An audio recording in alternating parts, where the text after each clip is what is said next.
Hello everyone, thank you so much for tuning in.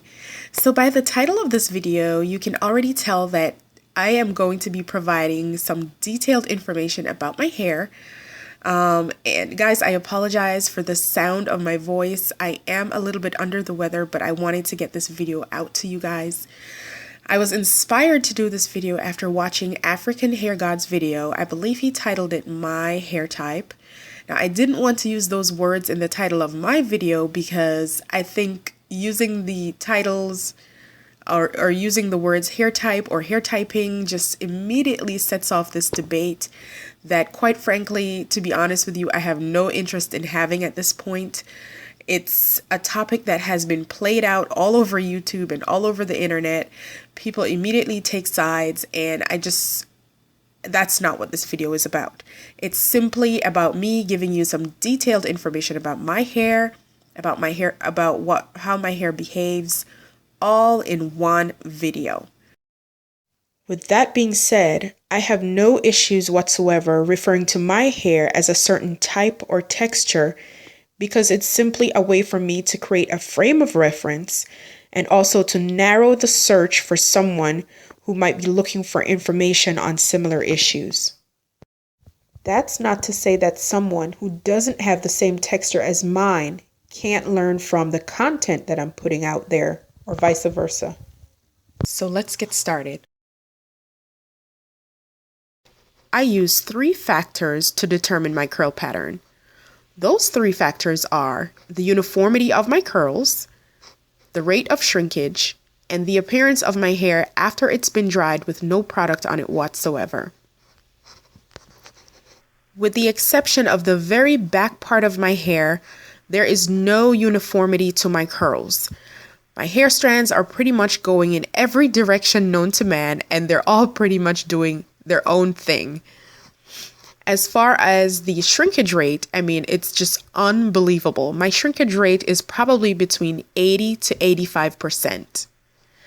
And when my hair dries with no product on it whatsoever, it basically looks like a big ball of cotton. Based on those 3 factors, I've determined that my hair is that of a 4C curl pattern, with the exception of the very back, of course, which is probably around a 4A. It has a looser pattern to it. A lot of people believe that there is absolutely no benefit whatsoever to knowing your curl pattern. Now, you can make that determination for yourself whether or not this is true. But what I can tell you is that a lot of people with the 4C curl pattern are very, very prone to having single strand knots. Single strand knots can cause a lot of breakage and issues with length retention. And that's because the hair tends to coil back onto itself a lot. Now, if you don't have this curl pattern or your hair doesn't behave in this way, you may or may not be able to relate to someone that has these issues. In order to minimize single strand knots, I do everything in sections. I wash my hair in sections, I moisturize in sections, and I style my hair in sections.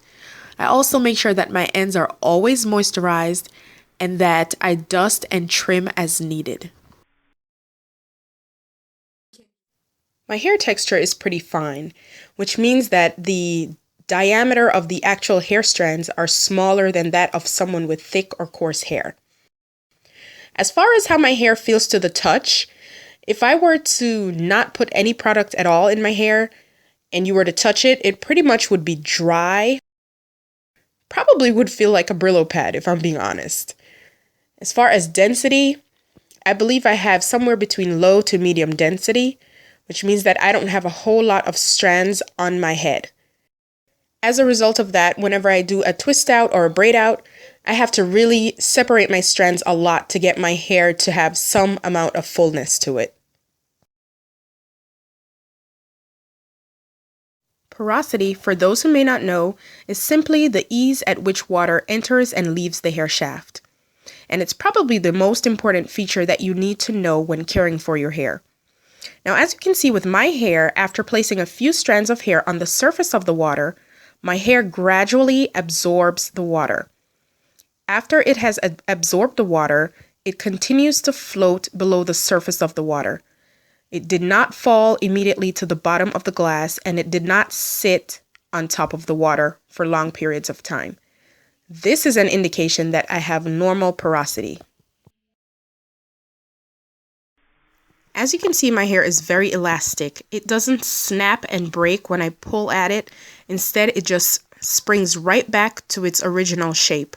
And this is often an indication that your hair is healthy. I really have to attribute my hair's porosity and elasticity to my Kinky Tresses products. Because a year and a half to 2 years ago, my hair was a hot mess. It had high porosity, it was dry, it was brittle, it was dull looking, it just did not look right. And since using my Kinky Tresses products, my hair is now shiny, it's springy, it's vibrant. As you can see, the porosity is normal. And I think a lot of that has to do with the ingredients that I put in these products.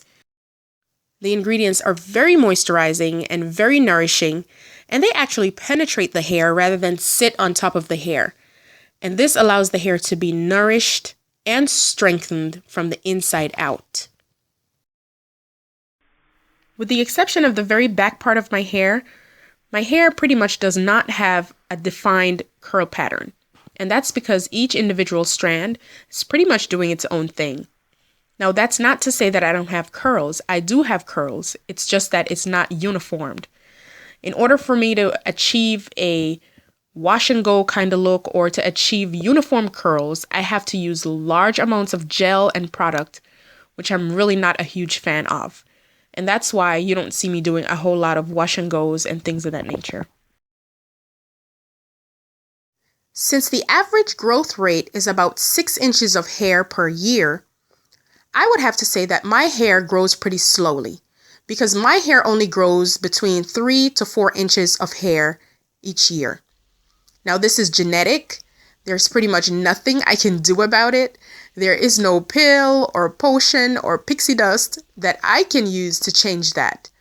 What I have to do is to ensure that I use the proper hair care techniques and the right products to ensure that my hair stays moisturized, nourished, and strengthened. That way I can retain the growth that I do get.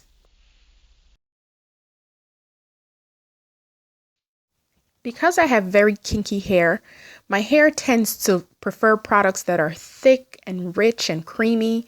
It loves thick, creamy butters and oils like castor oil and coconut oil. It also loves proteins. My hair is very fine naturally, and a lot of people with fine hair just naturally lack some of the proteins that are present in people with thick or coarse hair. Although my hair loves protein, I've found that it does better with those that are small enough to actually penetrate the hair shaft. These include proteins such as your silk amino acids and hydrolyzed wheat protein, both of which, by the way, are found in my avocado infusion hair conditioner. Proteins that are small enough to penetrate the hair shaft have a longer lasting effect on the structure of the hair and are therefore more beneficial to the hair, especially when compared to the egg protein found in your homemade protein treatments. While homemade protein treatments can make your hair feel amazing, the proteins are just way too large to penetrate the hair, and they simply just sit on top of the hair and can easily be removed by the next wash day.